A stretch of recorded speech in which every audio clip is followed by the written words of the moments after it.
Namaste. Welcome everyone. Welcome to the course of Mental Health and Wellbeing. This is the module 3 of the course Life Skills for Transition and Resilience. This is the last lecture of the series where we are going to discuss the role of sleep, nutrition and physical exercise in mental health.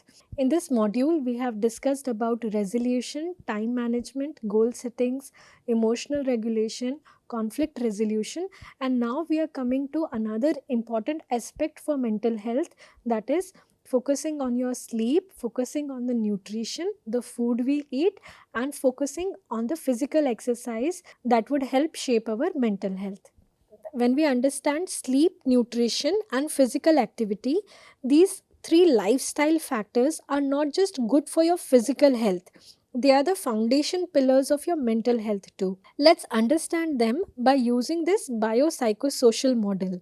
Here we understand, so this is a model that helps us understand mental health and illnesses. So here we say that our biology, our social aspects, and the psychological aspects, all three dimensions are required in order to be mentally healthy. So today we are going to discuss about our body's physiological needs. We are going to discuss into the biology of our body. So let's first focus upon the part 1, that is sleep and mental health.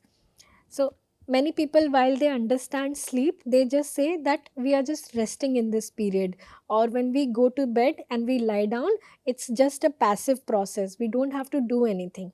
That's true that you are not doing anything. You are just lying down on the bed, but this doesn't mean that your brain and your body is not working.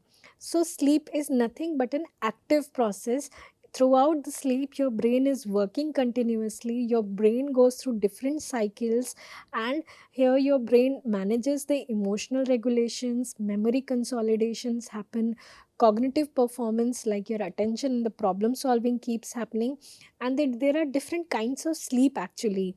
The REM sleep, that is the rapid eye movement sleep, and the deep sleep, which are crucial for the brain health. So sleep we understand as an essential body process that allows your body and brain to rest. So, sleep occurs in cycles, alternating between rapid eye movement cycles and the non rapid eye movement cycles. Here, you understand stage 1, stage 2, stage 3, and stage 4 as non REM cycles, and the stage 5 itself is a REM cycle. So, stage 1 would mean light sleep. Breathing and the muscle activity slows down very slowly, and one person can easily wake up at this time. It's a light sleep. Stage 2 is when the sleep starts to onset. Your heart rate slows down, your temperature drops, and the sleep is just initiating. And then you enter the stage 3, which is a deep sleep period. Your brain generates slow delta wave, muscles get fully relaxed. Here your body is paralyzed and now the brain is working. Stage 4, deep sleep period. Your brain produces delta wave and body repairs itself. Now when this stage is over, non-REM, a stage comes REM, where rapid eye movement is seen. So when you will observe a person during REM phase, then you would see that their eyeball is just going left and right, left and right. This would understand that they are now in their, after they are now in their stage 5 of the sleep, rapid eye movement sleep. What happens in this stage is, if at all you wake up this person who is going through an REM cycle, they will wake up and they will say that they are having vivid dreams. So during this time, your brain is continuing to work, continuing to process the previous days or previous emotions. So memory consolidation, emotional processing is going on during this phase, and your brain is highly active. Sleep cycle looks like, here you wake REM stage 1, stage 2, stage 3, stage 4, you go deep into the sleep, and then comes the REM phase. So usually one cycle of the sleep takes 90 minutes. So a complete sleep cycle lasts about 90 minutes. We practically go through 4 to 6 sleep cycles a night. One of the common question that people ask is how much of sleep is necessary for an adult. So it varies individual to individual. Some people just only sleep for 5 hours and their brain works perfectly well for them. whereas the other needs 8 hours of sleep, some people needs 9 hours of sleep. So we understand that 7 to 9 hours of sleep is an average amount of a sleep that an adult brain requires. Depending upon you, depending upon your personality and your habits, you can have different ranges in sleep. Supposedly you can have 5 hours of sleep and that works for you, then that's what your normal sleep cycle is. But some people require 8 hours or 9 hours of sleep. So you need to find out what is the average amount of your sleep that you require. So consequences of poor sleep. So lack of sleep has both short term and long term effects. In the short term, you might face irritability, anxiety, and poor concentration. Difficulties are seen. The long term effect of sleeps are a little risky. So increased risk of depression, anxiety disorders, and even psychosis can happen when there is a severe long term consequence of poor sleep. Studies link chronic sleep deprivation with higher cortisol levels, such as stress hormone. In a way, we understand that the more you have sleep deprivation, the more stressed you would be, the more your ability to manage your emotions would be less. Serotonin and dopamine dysregulation. So these are the key neurotransmitters that work in mood. So when you have in long term, you might have irritability for a longer time and your mood might remain sad for a longer time if you do not sleep properly. Amygdala hyperactivity causing stronger emotional reaction. You are more reactive in a long term effect of sleep deprivation. Hippocampus shrinkage. So hippocampus is a brain area that affects memory and emotional regulation as well. So the long term effects of sleep are highly critical. In this way, this makes us understand that sleep is a vital element that your body requires, and this is the most common neglectful part of your daily life, such as we compromise our sleep so easily in order to do a party or in order to do homework or in order to do, when you do these negotiations or compromise of your sleep in short term, this is fine. But in long terms, if you keep compromising your sleep because of the stress, you're not able to sleep, it can be vice versa, then you need to meet a doctor or you need to practice some relaxation skills to get better sleep. So one of the strategy that we practice for sleep is sleep hygiene. We understand this by saying is such as you are eating food, okay? So suppose the food falls down on the ground, so you will not pick up the food and bring it to your mouth. You practice whatever you are taking inside your body, whatever food you are taking, that food is hygienic. So in the same way, when we understand that sleep is a vital part of our body and our brain's health, then we need to practice hygiene principles during our sleep as well. So this starts with some of the key techniques which are highlighted here. We need to have a consistent sleep wake time, no screens before bed, avoiding blue light before bed, having a cool, dark, and a quiet room before sleeping, avoiding caffeine intake after 3 to 4 p.m., doing regular exercising, daytime exposure to sunlight, and wind down routines. Wind down routines means doing meditation or light reading before going to sleep. So, what you need to do in sleep hygiene is make sure that when it is time for you to go to sleep, during that time you have hygiene around you. Hygiene in terms of sleep around you. Your bed needs to be clean. Sometimes in hostel it is very common that student bed is there and you don't have lot of space anyway, so you keep your books there, you keep your clothes there, and at the same time bed sheet is not tucked in properly.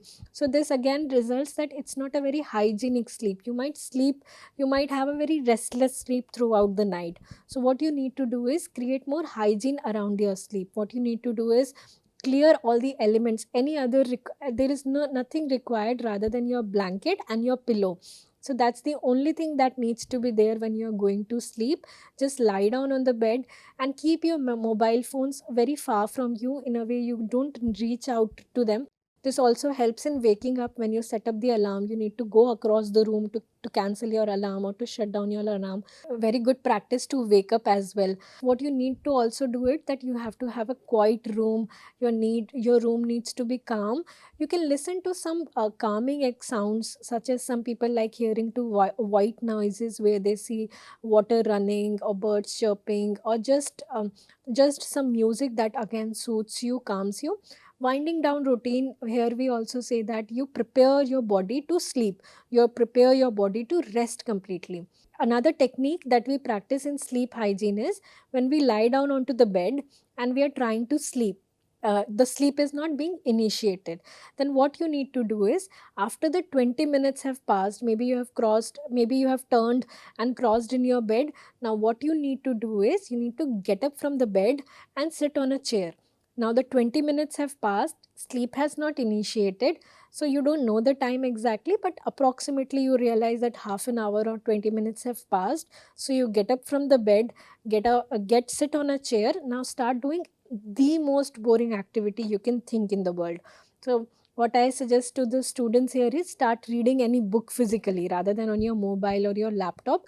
Just start reading any book which is the most difficult, maybe some non novel book, any history book or something like that, that again will induce sleep. So whenever then you feel sleepy on the chair, then you again go back to the bed and try to sleep.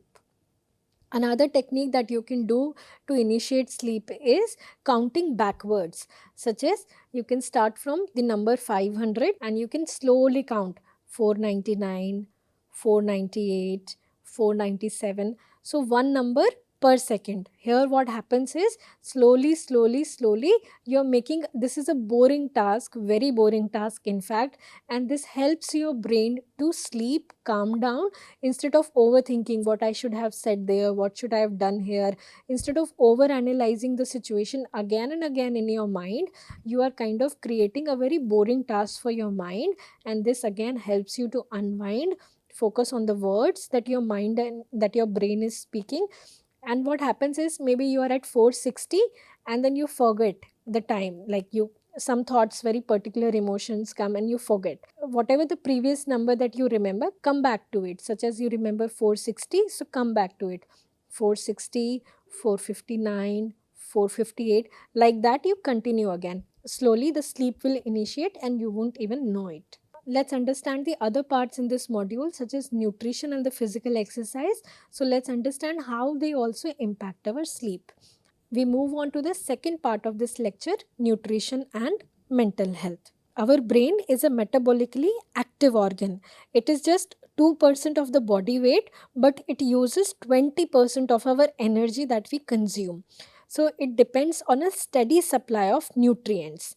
So what you eat becomes what you think and what you feel. So whatever we eat literally become the building blocks of our thoughts and our feelings. The quality and the type of nutrients we consume can influence our mood, concentration, and our resilience to stress. We understand the link between nutrition and mental health using gut brain axis. So there is a direct communication between our gut and the brain.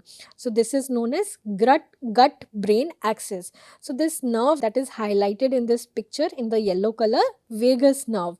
This nerve is responsible for having a connection between our gut health and our brain health. It is seen by the recent researches that gut microbiome produces neurotransmitter that mimics like serotonin. So serotonin is a happy hormone. Here we see that the gut is the microbiome. So there is a lot of bacteria in our gut. This microbiome produces a substance that mimics like a serotonin substance. Through this gut and a brain axis, our brain learns to produce less serotonin or more serotonin depending upon the microbiome production as well. So probiotics and prebiotics found in yogurt and fiber rich foods, they also help maintain a healthy gut and a healthy mind in turn. The nutrients that influence mental health are omega 3 fatty acids. This improves mood. They are found in fatty acids and flax seeds. Vitamin B. vitamin B6, vitamin B9, and vitamin B12. Again, these are found in gut, critical for neurotransmitter production, serotonin and dopamine. Magnesium calms the nervous system. Deficiency is linked to anxiety. Zinc, it affects the brain signaling and it works as an antioxidant defense. Vitamin D's deficiency is linked to depression and it modulates inflammation and brain function. Vitamin D, as we know, is found in the sunlight. So, when we have this sunlight exposure, we can increase the vitamin D. Let's talk about the balanced meals. Balanced meals, they support a steady energy levels in our body and optimize the brain functioning. Stable blood sugar levels, they prevent mood crashes. Complete nutrients help in brain produce the chemicals that it needs to function. Let's look at the components of such meals in a detail. Components of the balanced meal include complex carbohydrates. This includes brown rice, oats, sweet potatoes. They support serotonin production, again responsible for the mood. Protein, lentils, eggs, chicken, tofu, they help in supplying the amino acids for neurotransmitter synthesis. Healthy fats, which are found in nuts, seeds, olive oil, and fatty fish, they help maintain brain structure and anti-inflammatory properties. Fruits and vegetables, they provide vitamins, minerals, antioxidants, which are again crucial for mental clarity and mood regulation. So, diets which are rich in vegetable, fruits, legumes, whole grains, fish, olive oil are linked to lower rates of depression. And on the flip sides, diets which are high on processed food, such as which have high sugar, trans fats, and additives, are associated with mood swings, fatigue, and brain fog. Skipping meals may lead to blood sugar crashes, fatigue, irritability. We also understand by hunger, like you're angry because your brain has not got enough energy or food to it. A late night heavy meals interfere with sleep quality and digestion as well. Again, when we understand that when a student is coming from far away from their home, they might not like the nutrition or the food that has been given in the mess. So it's a common idea that mess food is not good at all. But at the same time, you need to make sure that you are taking all the components of the balanced meal in a regular fashion. This happens because the deficiency of these nutrients that you are not taking, carbohydrates, protein, healthy fats. Many people, when they go on a diet, they say that they won't eat fat, or many people, they say that we won't eat carbohydrate at all. This might work for a shorter while, you might have your weight benefits, but in a longer run, your brain need these chemicals in order to produce the neurotransmitters or the chemicals that are required to make your mental health. So what you need to do is you need to find what diet suits you best, in a way that combination of protein, carbohydrate, fruits, what suits you the best, what suits your gut health. In a way, finding when you feel hungry. We also say that start eating when you feel extremely hungry. Very late in the night, if you are going to canteen all the time every day, then this becomes difficult for you, because your routine, your time management, your sleep, everything gets disturbed in this pattern. So having regular balanced meals, and meals would include taking all the components which are necessary for your gut health as well as for your mental health.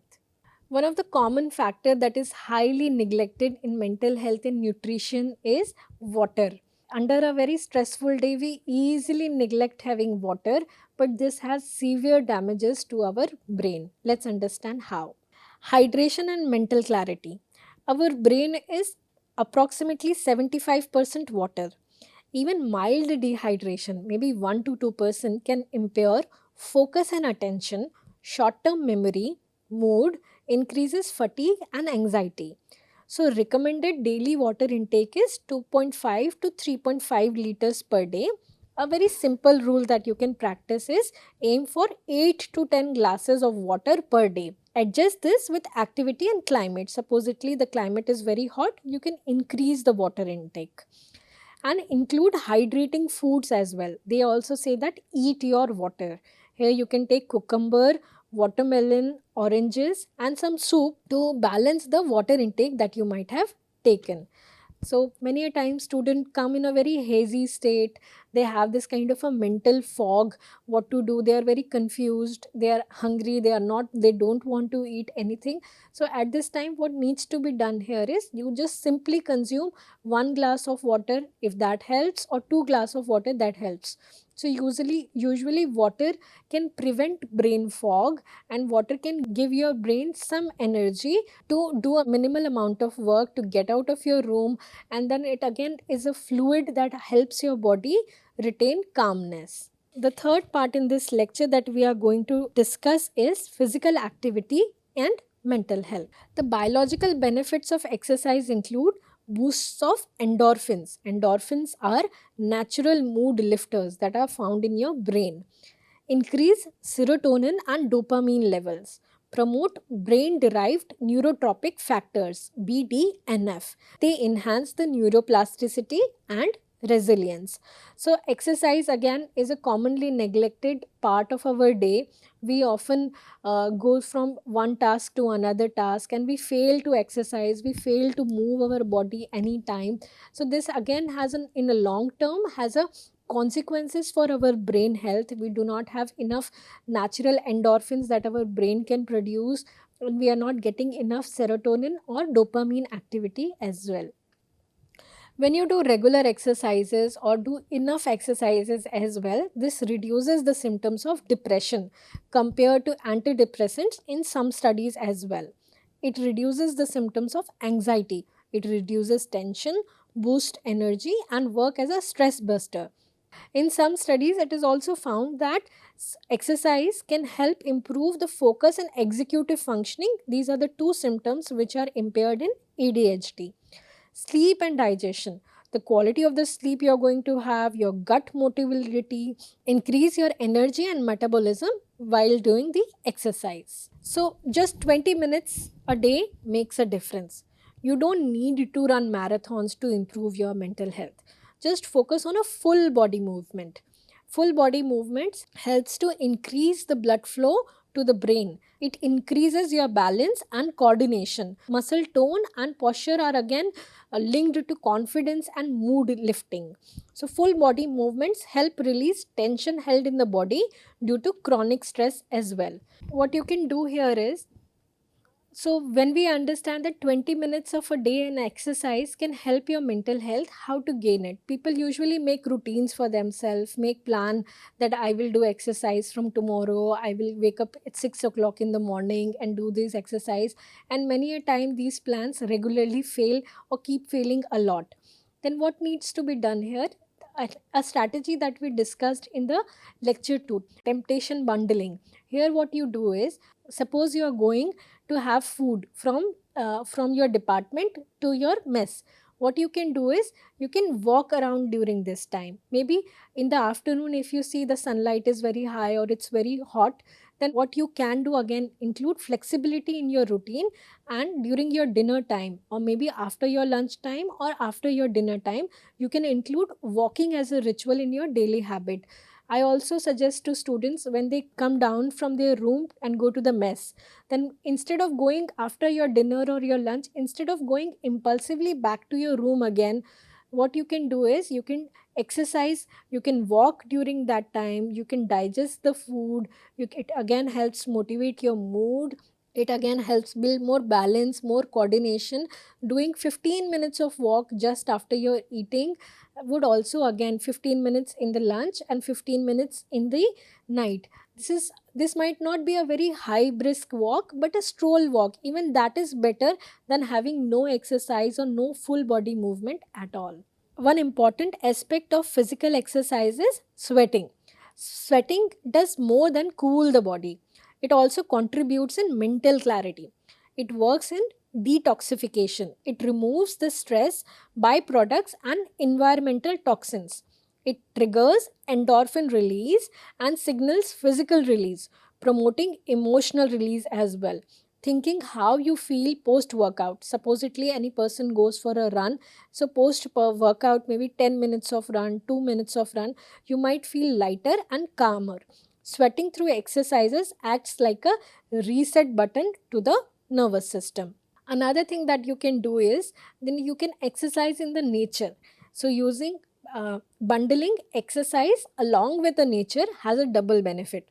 Being in the nature while moving enhances all the positive effects of exercises. This can be labeled as a green exercise. It boosts your mood, reduces your anxiety fast. Then indoor workouts, it promotes mindfulness and emotional grounding exercises, and as well as exposure to natural sunlight increases vitamin D, which is important for mental health. So walking in park, outdoor, or doing yoga or tai chi or cycling in a natural trail will again have a double benefit. Physical activity, many people say that they start it, but they are rarely consistent in it. So supposedly one person can go for a gym and one day do more exercises in the gym, but what happens is the next day their whole body is paining and they rarely go back to gym. And the same goes for running. One day they'll run very hard, very fast running, and at the next day they are having cramps in their leg and they are not able to move at all. So you focus a lot on the intensity. So instead the focus needs to be on the consistency. So you start small, doing just 10 minutes of walks per day. You pair it with music, you pair it with podcast. Another thing that people say that when they are learning to run is, what you can do is walk for 3 minutes, run for 1 minute, again walk for 3 minutes, run for 1 minute. In that way, in your 10 minutes, maybe you just run for 3 minutes in total, and at the same time you walked for 7 minutes or something. This again would boost slowly your body is more equipped and adjusting to the exercise routine rather than starting initially with a very high intensity. Again, the idea of perfectionism fits in here, which becomes a barrier to consistency. Like you want to perfectly do exercise like how others are doing it, and do it regularly every day at the same time. So this kind of rigidity again becomes a barrier. What you need to do is find flexible time in your routine. If you miss the exercise or mix the walk, or you missed the walking in the morning time, you can again walk in the evening time, or you can walk in the afternoon time.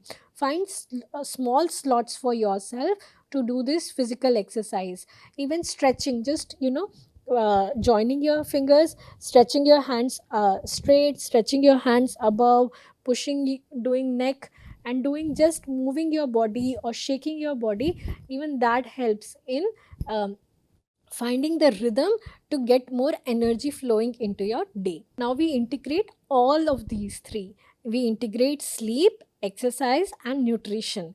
We understand that this is the key to optimal mental functioning. If you even miss on one, if you compromise on your sleep, then it might have effect on your nutrition or your exercise, and the same goes for the other two. So sleep, nutrition, and movement are not isolated factors. They interact and amplify one another. If you have a better sleep, then your chances to eat food regularly that day and do exercise that day are again very high. Sleep helps to regulate emotional reactions, nutrition supports brain chemistry, and exercises enhance cognitive functioning, your attention, concentration, and focus. So, mental health is not just in your head, it is in your body too. I thank you for joining the session. I hope this lecture helps you to reflect how simple habits of sleeping well, eating mindfully, and moving regularly can build powerful resilience and emotional strength. Take care of your body, it's the home of your mind. Thank you.